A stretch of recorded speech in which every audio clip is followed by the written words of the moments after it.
হয়েছে কি খেতে কাম করতে পছন্দ করে আর গোয়াল গোয়াল গোয়াল এরকম বউ খাইছি কাম করতে পছন্দ করে আর সেবা যত্ন করে খাইছনি খাইছনি আম্মা আমি খাওয়ান রেডি করি হ্যাঁ সবাই ঘুরে আসি আচ্ছা আচ্ছা যাও যাও বৌমা চাটা ভালো বানাইছে।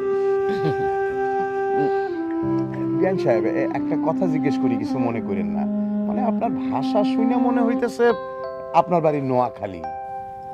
আপনি ঠিকই দইছেন কি কইতাম শর্মের কথা আন্নগো বেয়াই মরে গেছে আল্লাহ বেহেস্ত নসিব করুক আন্নগো বেয়াই আর ভাই দুজনের দোস্তি আছিল আর কি এই দোস্তি ঠিক রাখে নাই আঙ্গো বিয়া দিয়ে দিছে আছি বালা আছি খালি আন্নের বিয়াই নাই হেতনে থাকলে আজ যে কত খুশি হইতো মাইয়ের বিয়া দোয়া করেন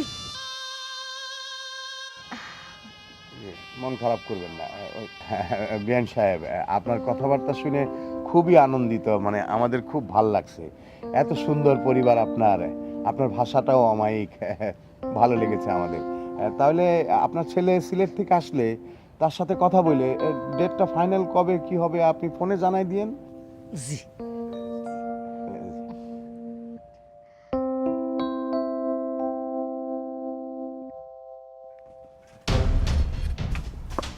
এই যে ম্যাডাম আমনে যে আর হুতুর বউ এটা মাইকিং দিয়ে অ্যানাউন্স করন লাগেনি আম্মা ওনারাই তো আমারে খুঁজতেছিল এই জন্যই তো আমি সামনে গিয়ে পরিচয়টা দিলাম আর তুই যে হাত দিয়ে হাতে নিজে চেয়ারা কাম দেখানের লাই মানুষের সামনে উড়ি ফুড়ি লাগিতাস আই কি বুঝি না তুই তো আনে অপমান করানোর লাই এডি করস হ্যাঁ আইও কার হইতে তোরে আই হুমনা মরিস দিন উন্দি হ্যাঁ ডলি কুচি কুচি করে লাগাই দিও কিয়া হ্যাঁ একবার চা বানাই একবার হেতাগোর সামনে নিয়া হাদি হাদি দেস তো চা কুত্তা খাইনি বাইসালে বাচ্চা বাইসাল আইও কার হুত আই যে তোরে কিতা কইরুম হ্যাঁ কইছি না হুমনা মরিস দি নুন দি ডলি কুচি কুচি করিম যদি না করতে হারি আর নাম কি আমি তো জানি বেশ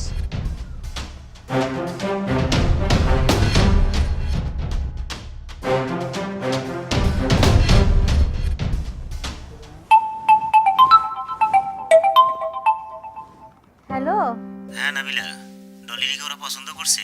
হ্যাঁ ডলিরে পছন্দ করছে পোলাটা খুব সুন্দর আর পোলার পরিবারের লোকজনের কথা শুনে মনে হইলো খুব ভালো পরিবার কি ব্যাপার, তুমি এইভাবে কথা বলতেছো কেন? তোমার কি মন খারাপ?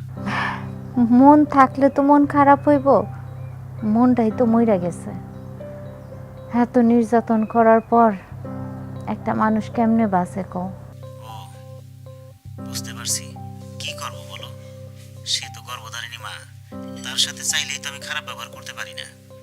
আর কয়েকটা মাস একটু ধৈর্য ধরো, বাসায় নিয়েই তোমার এখানে নিয়ে আসতেছি। ঠিক আছে ভালো থেকো কিরে সায়েম, সায়েম মামা কি?